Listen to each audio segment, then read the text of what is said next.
So this is our next lecture on chapter 20. It's dealing with the space race, the assassination of JFK, and then moving into Lyndon Johnson and his domestic policy. So that's the idea of what we're trying to cover here. With the space race, it's important to understand that it's a real tit for tat situation between the Soviet Union and the United States, with the United States really in the second place position for much of it in order to get to the race to the moon. And so for most of the space race, you're going to see the Soviets take the lead. And they're working with their main person in their rocket program is Sergei Kolarov, and he's the aeronautical engineer who became the main driving force behind the Soviet space effort. And without his expertise and knowledge, the Soviet space program would never have been in the position that it was without that. And he's a leading figure in aeronautics and also rocketry. So going back to what we talked about in the chapter of the 1950s, the United States and the Soviet Union both realized that satellites from space are powerful tools for information gathering. And so that ramps up to what we talked about with the launch and deployment on October 4th, 1957, of the Sputnik satellite. This is a 23-inch diameter satellite with four antennas and weighed just 184 pounds, but it's the first thing put into orbit around the Earth by human beings from there. The next month, in November of 1957, the Soviets launched the first animal into space, Laika the space dog, on Sputnik 2. And so, with these two major advancements, with the first Sputnik and then launching animals into space, the American media really begins to spread this mood of alarm. Again, the not that the information gathering from space is a main driver, but it's also the idea that you're using the space race to show off the power of your rockets that could deliver intercontinental ballistic missiles and nuclear weapons from the Soviet Union to the United States and vice versa. So that's really the kind of major driver, at least initially, for these big, huge, giant rockets, with again the prestige and honor of being the first into these places as well. In the United States, the rocket program is led by Robert Goddard in the 1920s and 1930s, but also really gets a kick in the pants with the capture of Werner von Braun in Operation Paperclip. Remember, von Braun was the Nazi scientist who led the V1 and V2 rocket programs in Nazi Germany. And so, with the United States getting him, he was able to do that because they get in the early mid 1940s, the first images from space are being captured by these kind of V2 rockets, like this one, as we see right from here. That's Sergei Kolarov, and again, he's the major driver behind the rocket program for the Soviet Union, which leads to the Sputnik satellite, which is a model right there for you, and which leads to further testing from the United States and others on there, including Laika the Space Dog, which is the first space tragedy from there. The Soviets are going to hide the fact that basically the dog's going to go up there and die from extreme heat and other stuff. They just a science experiment, but they're going to send that and several other dogs. They're able to come back from there. So that's going to prompt the United States to really try to get their space program in there. You can see this memorandum from Kennedy asking, can we try to do this as they try to ramp up and further support for von Braun and his rocket program as it goes further, including with the United States sending up their own rhesus monkeys and also Enos and Ham, the space chimps, right, from there. Be able to go and have it from there. This is the remains of Ham, the space chimp. He was, after being successfully brought back from space, he was in the National Zoo in Washington, D.C. For several decades. But when he finally died, they stripped the flesh from his bones. They have his in a cabinet in a drawer, along with other animals in the United States lost in space, like this rhesus. So the response to the Sputnik launch is one of the effect overall of the space race is money begins to pour into research and also science education programs. see a major push after Sputnik in the 1950s and 1960s for schools to really start emphasizing math and science and like rudimentary engineering in the lower levels, right? To really kind of create a kind of grassroots rocket program and expansion for this. And so that's really one of the major effects that's still with the United States today. And so we see out of Sputnik the creation of the National Aeronautics and Space Administration, or NASA, being founded in 1958. And what you can do is you can really compare and contrast the U.S. space program with the Soviet space program. The United States was very public and very showy with all the stuff they're doing, mainly because they have to show all the reasons why they're catching up to the Soviets and what they're doing from there, where the Soviet Union was acting very secretive and really was only kind of letting stuff come out when they chose to at the right moments. At the height of the space race, there's over 34,000 employees and hundreds of companies working for NASA to be able to expand on the space program for them. That is, though, all playing catch up to the Soviets. On April 12th, 1961, the Soviets sent the first man into space, Yuri Gagarin, and then they followed that up in June 16th of 1963 with the Soviets sending the first woman into space, Valentina Tereshkova. And so you can see on the interim, the United States is going to send Alan Shepard and John Glenn both up into space, but the Soviets are the first to send both man and woman into space from there. And that becomes obviously major front page news as Gagarin is going up into space, and he becomes pretty much a household name around the world. There, and then again, the Soviets send the first woman into space as well. And this is all part of, again, a whole big giant propaganda effort to be able to kind of show the Soviet superiority in the space race, their cosmonauts, which is responded to with the United States with the creation of NASA. And so with NASA, they have a whole bunch of people in there, including a lot of the earliest computers. And obviously, we've talked about this before. The first computers are actual real human beings who sat down and did computations. So you'd say, hey, send this math to the computers, and you send it to a room like this full of women and other stuff. And the movie Hidden Figures kind of talks about a lot of the women mathematicians and scientists working at NASA who were kind of there, including people like Margaret Hamilton, who wrote a lot of the computer code for the Apollo missions, and then also Katherine Johnson, who did a lot of work with mathematics, particularly in uh, the first kind of orbital stuff with John Glenn and Alan Shepard going around in the Mercury missions. And that's on top of probably the story that they're usually told with NASA, where again, from this, again, this is not like they can just go and pull out their iPhones and do all sorts of fancy calculations. They're trying to hit very specific marks because, again, if you're off in calculation, we forget to carry one or carry two, people don't come back, people burn up alive, people explode.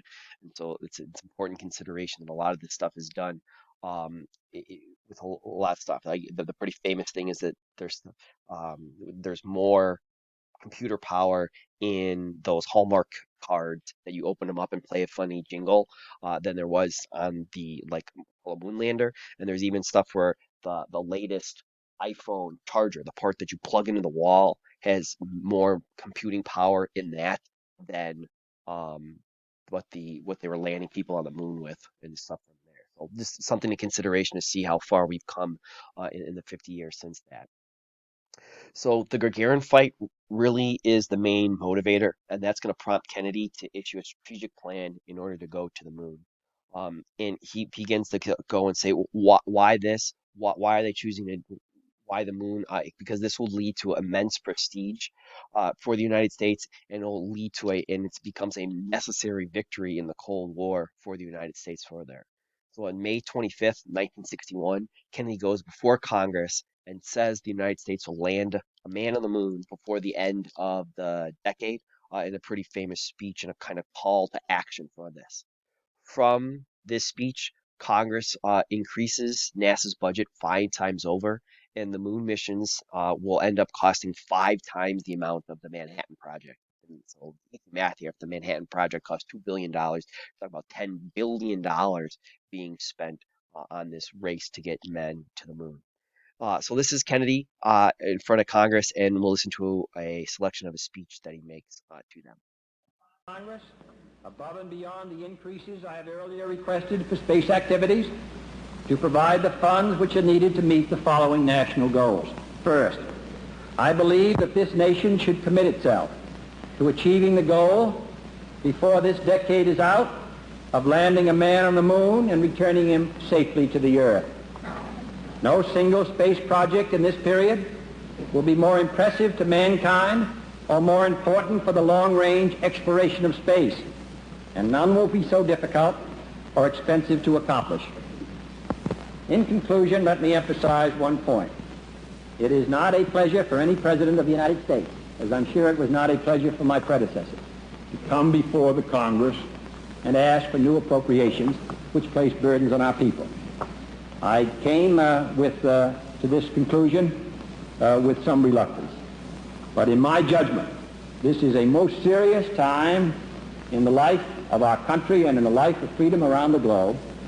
And it is the obligation, I believe, of the President of the United States to at least make his recommendations to the members of the Congress so that they can reach their own conclusions with that judgment before them. So that's what Kennedy says to Congress. And in a famous speech that he gives to Rice University, he's going to help explain the reasons why go to the moon. Because again, $10 billion is a lot of money to be spent. So this is the reason why Kennedy says this becomes so important for reasons other than what we just heard to Congress. May never come again. But why, some say, the moon? Why choose this as our goal? And they may well ask, why climb the highest mountain? Why, 35 years ago, fly the Atlantic? Why does Rice play Texas? We choose to go to the moon. We choose to go to the moon.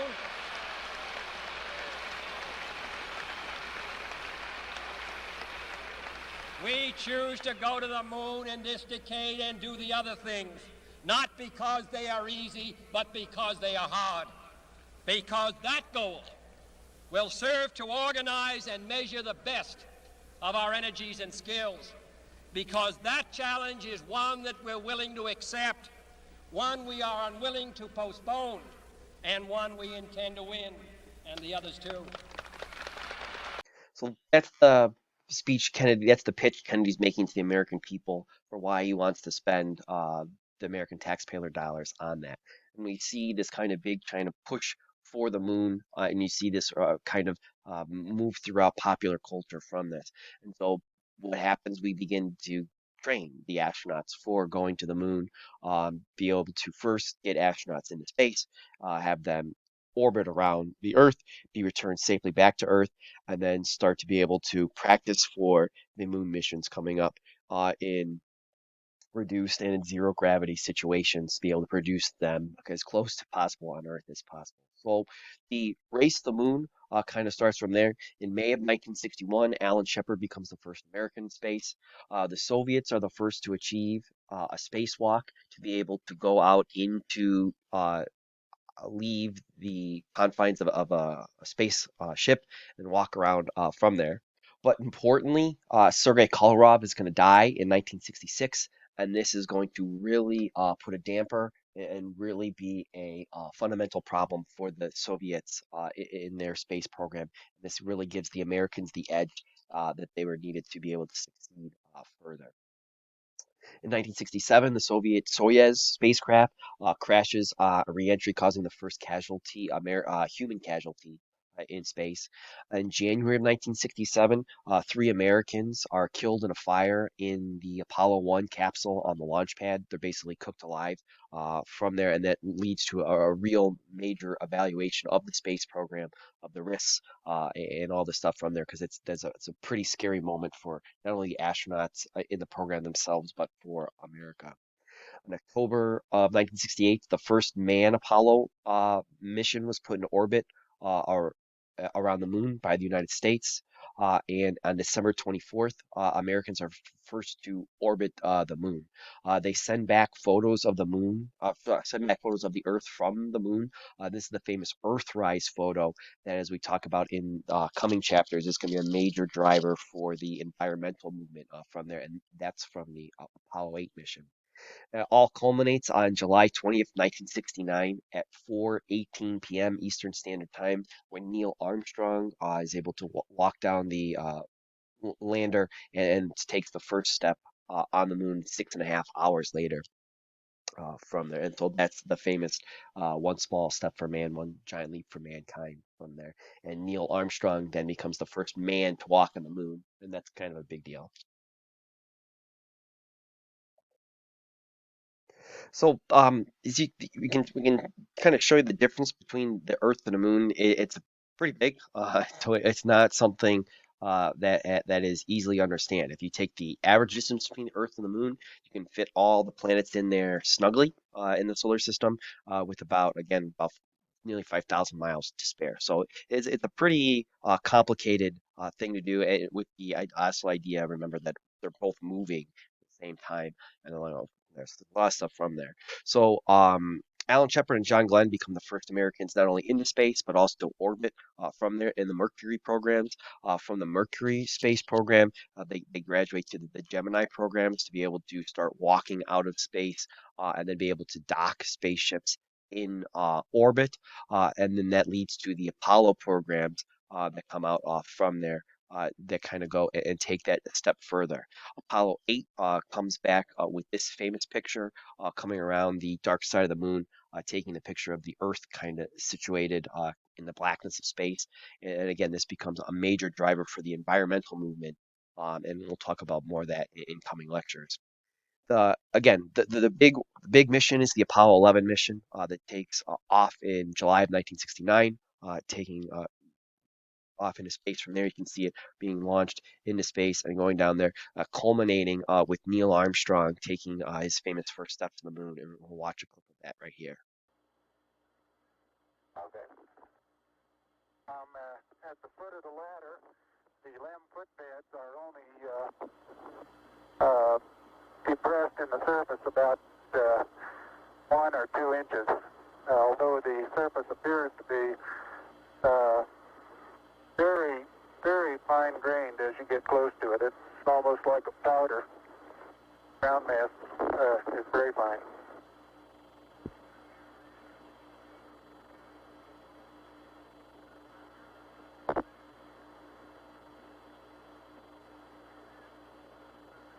I'm going to step off the LEM now.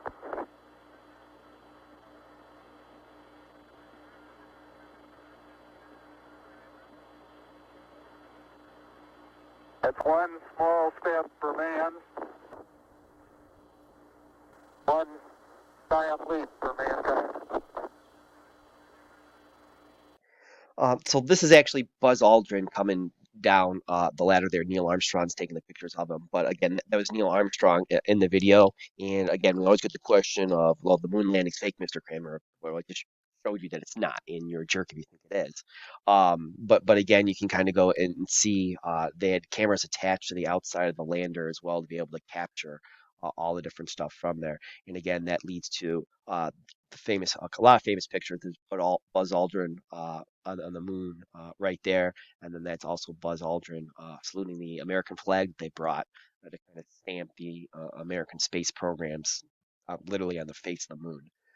Subsequent, there's going to be up to again, there's going to be Apollo 12, 13, 14, 15, 16, and finally 17. Famously, Apollo 13 is a famous movie of the same name where they don't get there, but eventually they have moon rovers and other landings and other stuff as they're kind of going from there. And one guy even brought a golf ball and a golf club, and they smashed it on the moon as well. So they did all the other stuff, and that again leads into the space programs, stuff that we have today. This is getting to be an older picture.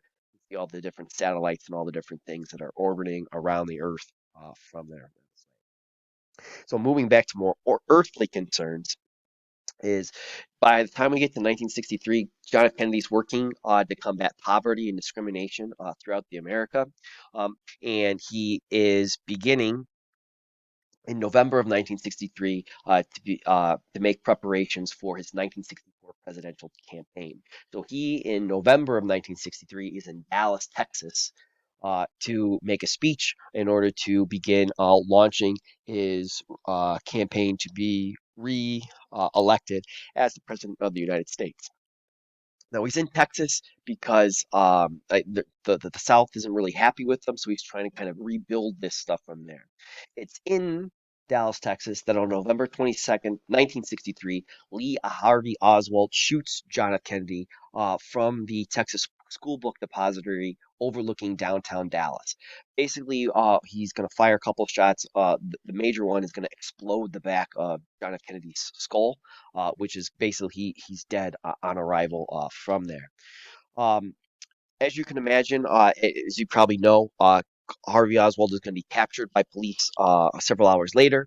A couple of days later, he's going to be shot himself by a nightclub owner in Dallas by named Jack Ruby, and that's really going to cause all sorts of problems because we don't get to have a whole lot of information from Lee Harvey Oswald himself.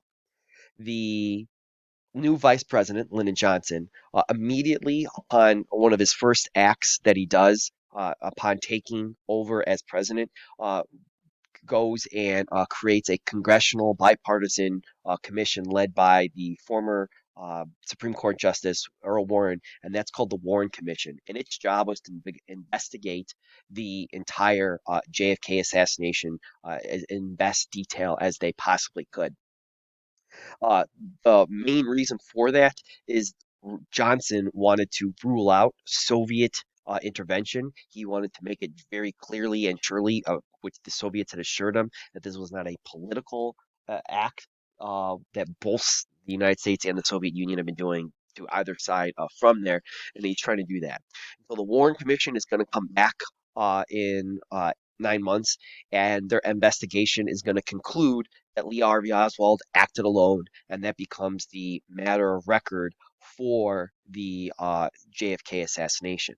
But as you're probably well aware of, people don't like that, don't like easy answers to things, and so that's going to lead to all sorts of conspiracy theories and alternate theories and calls for re-looking at evidence and other things from there because there's a lot of stuff in the Warren Commission report that even looking at it face value, where they obviously didn't pursue different leads, they didn't talk to specific people. The CIA downplayed a lot of their roles, knowing trying to hide their plans of assassinating other foreign leaders. And so this caused in 1979 for the case to reopen. Another Jimmy Carter is going to have the Congress go and relook at this again, and this report, reopening it in 1979, came out with the idea that Oswald was a part of a larger conspiracy, and there was a higher probability of a second shooter in the JFK assassination, which again only adds more fuel to the fire. And the big thing that the Warren Commission did and the reopening of it in 1979 do is that they sealed their records for a real long time. And so this also kind of fueled the fires of conspiracy and shenanigans and other things. And the investigation was sealed until 2017. And then when everybody was waiting on bated breath to hear all this stuff, only some of the stuff was released. And then our President Donald Trump decided to move the full release to October of 2021, which again is just further fuel to the fire from this. And so we're slowly getting more and more. The bulk of the Warren Commission and all of its stuff has been released. It's only down to a few small smatterings of things, and so most of the scholarship on the assassination has been is kind of in consensus, but there's still stuff that again is still adding more fuel to the fire from there. So the whole reason why Kennedy again is going to give a speech in Dallas in November is again to try to launch his reelection campaign and also to get more members of of Texas and the South from there because people aren't happy with them. I mean, we'll talk more about this as we get into the civil rights movement with Kennedy's civil rights record, and then also some of the kind of perceived failures in the Cold War. So people are kind of upset about this, and so there's flyers like this on the left that are already kind of being shown out there.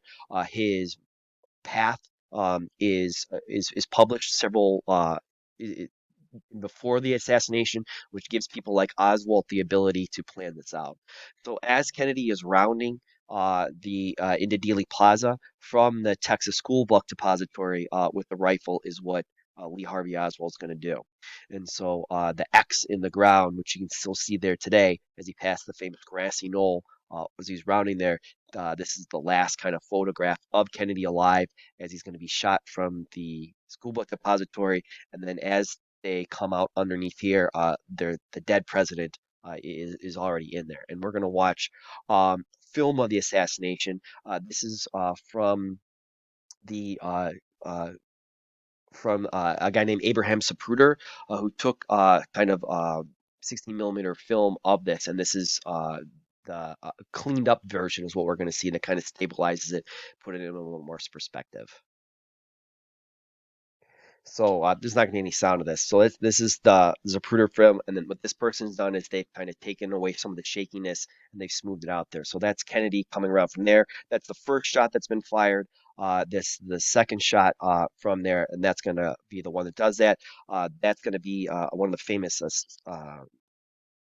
Secret Service men who's kind of coming up there from there. There's three shots that are supposedly fired. There's one that is going to miss, and that's going to hit the there's a sewer grate that's got a bullet scar on there, and this is slowing down. That's kind of going frame by frame as we go, and you get me narrating over the top of it. So you're welcome.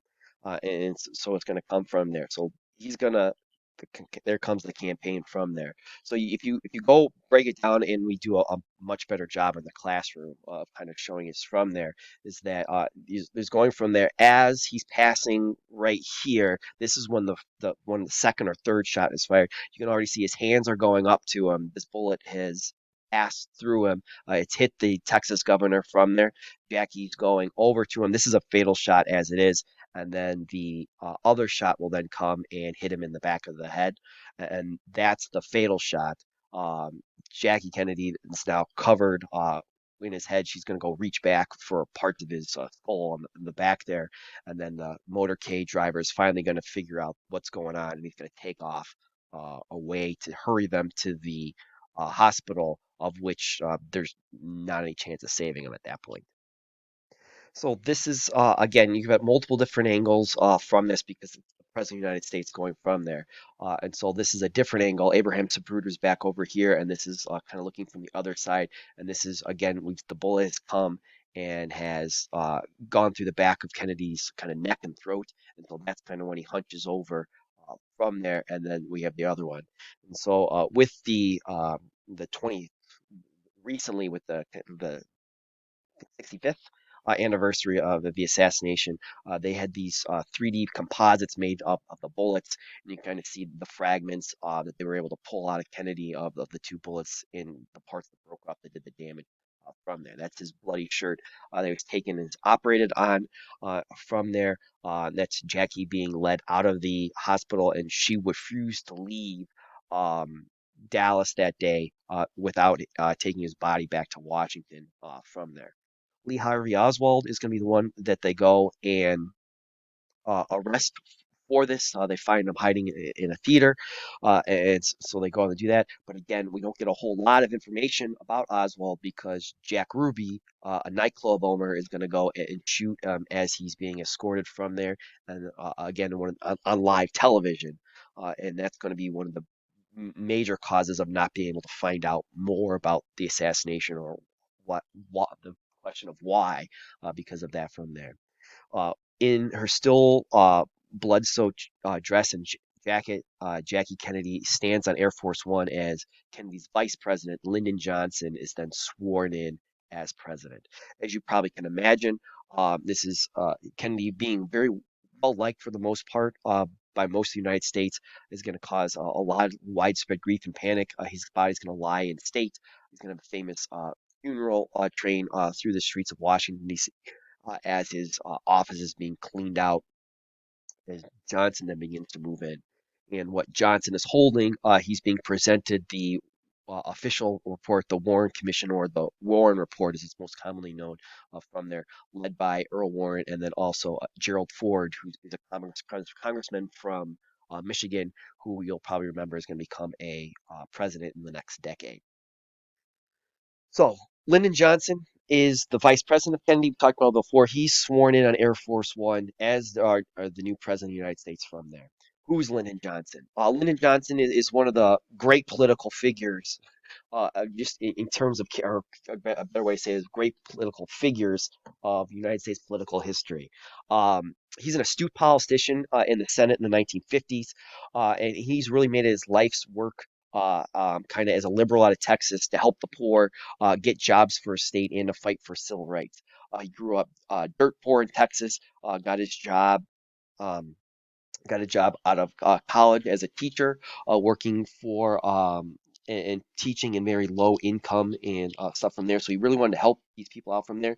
In the 1930s, as a 26-year-old, he became the leader for the NYA, the National Youth Association, uh, from being appointed by President Roosevelt himself. And from there, he moved into the House of Representatives and then leaped in the late 1940s into the Senate. And then in the Senate, he really made his name, rising quickly through the ranks of a great communicator and, more important, coalition builder to be able to work people from there. He was famous for giving congressmen the treatment, they said, to get them on his side, where he would get he would use his big, tall, kind of like hunkering frame, get millimeters from your face, and it was this waterfall of facts and memos and other stuff, and all this information would come out from there, and would kind of control you and make his case and try to get you from there. As everyone is kind of just be awed by this person leaning right into you with this whole hulking frame. He desperately wanted the presidential nomination in 1960, and he was really hurt and stung by the Kennedys kind of politicking and moving stuff around before they finally chose him. And he really is going to hate to his dying breath Robert Kennedy, because he was very brutal and stuff from there to this. He's able in the 1960 campaign we talked about before to get Kennedy crucial votes in the South, and particularly from white people in the South, to kind of back him up from there. And as we saw, the election 1960, Kennedy needed every single solitary vote he could possibly get. As a person, he was vain, he was crude, he was vulgar, and he becomes this kind of stereotypical Texan rancher. He's going to hate the kind of liberal elite, the New York Times kind of fancy people in Manhattan. He's going to hate them, which is kind of the Kennedys right up from there. He's going to he's the president who's going to have over 500,000 pictures taken of him that he would give out to people that he was talking to, and would pour over negatives from this. He had a plastic bust of himself made that he would give out to people, including the Pope. When he met the Pope gave him a 14th century uh, masterpiece as a present, and Lyndon Johnson gave him a plastic head of himself. And from there, and he liked nothing more than taking his big giant Cadillac and going 90 miles an hour with congressmen in it over his ranch, doing the hairpin turns and other stuff from there. So that's Johnson himself, and you can kind of give some ideas of it's all examples of him giving the treatment, as it was called, the people. We kind of really get up into your face. Um, he wasn't shy about showing off rattlesnakes or his gallbladder scar, or yodeling with his dog Yuki there from there, or going and picking up poop in the Oval Office from the dogs that he came around from there. Animal rights people got upset with him because he would take his beagles, him and her, as was the name from him, as he's got puppies there from there, to kind of hold them, dangle them up by their ears. That's him giving the Pope a plastic bust of himself, swimming in the lighthouse, and he owned one of the few aqua cars in the United States. And he loved to be able to drive on his Texas ranch with people who had no idea, and going 90 miles an hour right into the lake, and then going in there and then just flipping it over to that. So he's a real colorful character. He really demanded a lot of loyalty, and aides would hate when he would call them into his bathroom as he was going to the bathroom on the toilet, and him dictate presidential stuff kind of going from. So he's a real colorful character through there. As Johnson takes over, he keeps most of Kennedy's cabinet and really tries to carry on Kennedy's legacy through 1964 before he can kind of build his own kind of political stuff in the 1964 election. In February, he gives a tax reduction to try to help lower the federal deficit, which helps lower the federal deficit. In July, he passes the Civil Rights Act of 1964 This prohibits discrimination based on race, religion, national origin, and sex, and also granted federal power to enforce, as we'll see when we talk about the um, civil rights movement, having federal power, the federal government be able to go into the South and enforce these is a form of discrimination. And basically, he makes Congress pass this as a tribute to John F. Kennedy, who was working on this up into his death. August of 1964, he passes the Economic Opportunity Act. This includes money for youth programs, anti-poverty measures, small business loans, and job training. And that leads into November of 1964, where he runs and wins the Democratic ticket and beats Barry Goldwater in a landslide election victory as he's kind of continuing with the Kennedy legacy on from there. The biggest thing to come out of the 1964 presidential election is Johnson and the Democrats' use of uh, television and ads, and that includes the famous Daisy ad from there, which becomes a kind of watershed moment in political advertisement and political campaigning. And we'll see we'll see the ad right here.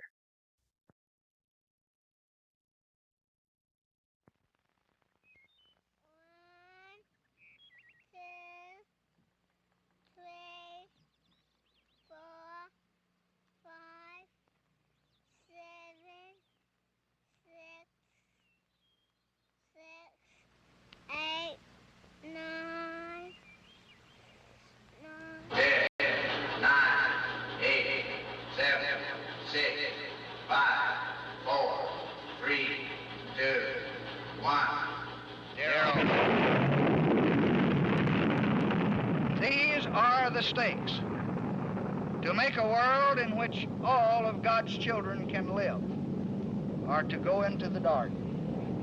We must either love each other or we must die. Vote for President Johnson on November 3rd. So again, the basic message of that ad is if you don't vote for Lyndon Johnson, Barry Goldwater is going to have all your kids be blown up in a nuclear war. So it gets the point across. So that's Johnson signing the Civil Rights Act from there, and so he goes from there. And this allow his landslide election victory allows him in from 1964 to 1965 to give LBJ or Lyndon Johnson a public mandate to implement his Great Society program.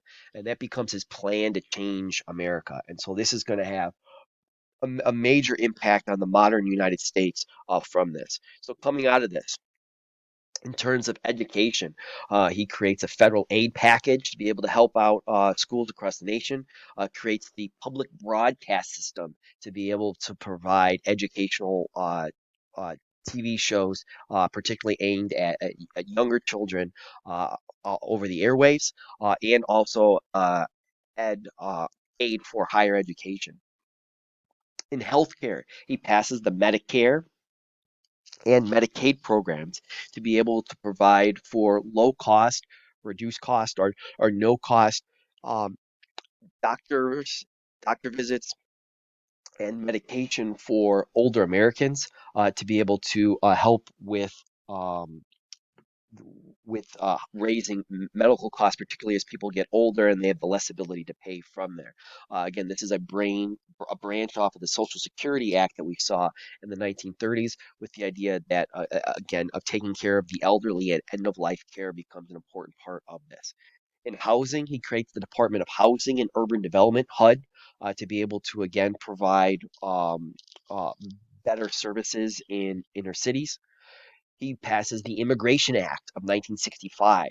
And this is important because it ends the quota system for American immigration that we saw pass in the 1920s, which was obviously very racist in its origins and also very restrictive. This is going to open up a lot more immigration to the United States, particularly from Africa and from Southeast Asia, which is going to have a big change in the demographics of the United States and also from around the world. So this becomes a major piece of legislation that's going to affect the United States, particularly bringing a lot more people to the country from there. In terms of the environment, the Great Society also works with off of stuff, particularly from Rachel Carson in her book Silent Spring. She wrote that in 1962, and that helps to spur action to stop pollutants, particularly the use of insecticides like DDT, which were killing insects, but they're also killing a heck of a lot of American birds. And the silent spring in that is the idea that people are waking up in springtime to not hearing any songbirds out there because they're all dying from pollution and also from these insecticides working their way up the food chain. In terms of consumer protection, we see books like Unsafe at Any Speed by Ralph Nader, which helps pursue Congress to establish safety standards for cars and for tires. Um, there's cars in the 1950s and 60s, where again, seatbelts haven't really kind of come from there, that the steering wheel stem, so you've got your hands on the wheel at 10 and 2 like a good driver, and but the stem is angled right at your sternum, particularly right at your heart, so people are getting into kind of car accidents and stuff they should be able to walk away from, but because they're slamming their chest at the right moment into the wheel stem, they're dying, and the car companies know this. And so it's stuff like that. This consumer protection that Ralph Nader pursues in terms of automobiles is then extended further into food in order to be able to make sure that you're not just eating all sorts of junk that's being mixed in with the meat. And we saw this again with progressive reforms with the FDA at the turn of the century as well. And so this becomes his kind of major address that he makes in his State of the Union to create this Great Society program to provide for schools, Medicare, and his war on poverty that he declares. The first recipient of Medicare and Medicaid is a figure that we've seen before. We've got those four pens right there, and that's Harry Truman, who's the first person to sign up for that. Who it kind of made slight movements toward this in the 1940s, but it's up to LBJ to kind of push it through Congress. He then signs other stuff, as we see from there, again, helping out other things and programs from there. In terms of Silent Spring, Rachel Carson again becomes the major proponent for this because of stuff to be able to combat things like malaria and yellow fever and other things from bugs, right? The people just go and have these big giant fog machines go and spray insecticides and other things from there, which would kill all the bugs, but would also go and cause problems for human beings, but also for animals, like these two bald eagles. And then you can also talk about pollutants and other stuff being released even in small concentrations into the environment. Well, those small concentrations are eaten up by small animals, which are then eaten by bigger animals. And by the time you get to like a coyote or other stuff, there's enough stuff to be able to kill those large animals because they've eaten stuff off from there. It's the kind of the idea that pregnant women aren't allowed to eat tuna fish. Well, tuna fish are big 500, 600-pound fish. Well, where are they getting this mercury from there that are going to keep women from eating that? Because they're eating up smaller stuff and it comes out and grows from there. That's Ralph Nader. He's going to pop up again in politics in the 1990s. But again, he's going to write in the 1960s here, Unsafe at Any Speed, that talks a lot about the problems, particularly with the Corvair cars that would kind of had problems with there, but that were still released by Chevy and other things from there, and again, leading to different problems uh, to go from there. To conclude, Lyndon Johnson, with his Great Society program, is going to change American society just as much as Franklin Roosevelt did 30 years prior to that. You can see this as a kind of extension and progress of the kind of New Deal politics of the 1930s from there. Was again, we'll dive deeper into this in our next lectures on civil rights movement. But Lyndon Johnson is also going to do more for civil rights than any other president besides Abraham Lincoln. He really does a lot for this, and it's in the domestic arena that Johnson really is trying to shine and become kind of from this. However, and this is the catch, and this is the problem that presidents that we've seen have run into before. The Great Society programs, all that stuff costs money. It's all great and wonderful, but at the end of the day, the the bills are due, and if you can't reduce taxes and also go and spend more money, so the federal budget deficit's going to grow and grow and grow. The Great Society is going to fuel a conservative Republican backlash against it, which we'll see at the end of the 1960s with the election of Richard Nixon, who's going to campaign about that. And abroad, Lyndon Johnson is going to escalate the fighting in Vietnam, right? And while he's escalating that fighting, the people back at home are going to be increasingly in opposition to this war in Vietnam, and so he's going to escalate it from there. And so these billions of dollars that could be going to further and really drive home the Great Society programs are going to rocket to the moon, are going to rockets in Vietnam. And so it comes from there. So even though Johnson's doing all this stuff for civil rights and for Americans, foreign policy stuff is going to go and really keep him from doing a lot of the stuff that he wants to do. And that's what we'll stop for today.